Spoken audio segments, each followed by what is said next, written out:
ఇవి సున్నుండల కోసం ఎంచుతున్నామండి. మినుములు ఒక కొంచెం బియ్యం తీసుకొని ఇట్లా వేయించుకోవాలి. ఇక్కడ నెయ్యి పెట్టాము. అలాగే ఈ సున్నుండలు చేసుకునే పదార్థాలు మొత్తం ఎంతో ఆరోగ్యకరమైనవి. బెల్లము, నెయ్యి, మినుములు ఇవేనండి వాడాల్సింది సున్నుండలకి.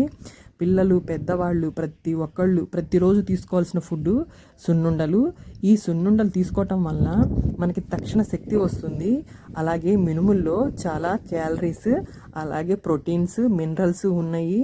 మన ఒంటికి కావాల్సినటువంటి అన్ని ప్రయోజనాలు ఉంటాయండి ఈ సున్నుండల వల్ల. పిల్లల్లో శ్వాస సంబంధిత వ్యాధులు రాకుండా కాపాడుతాయి. అలాగే ఎముకలు కూడా గట్టిగా తయారవుతాయి. మన పెద్దవాళ్ళు చెప్తారు కదా ప్రతిరోజు సున్నుండలు తీసుకోమని. ఇది మన సంప్రదాయకరమైన వంటకం అండి సున్నుండలు. ఇందులో ఉండేటువంటి ప్రతి ఒక్కటి కూడా ఉపయోగకరమైనవే కాబట్టి ప్రతి ఒక్కళ్ళు తప్పకుండా తీసుకోవచ్చు. హెల్తీగా ఉండండి. Please subscribe my channel friends. Thank you.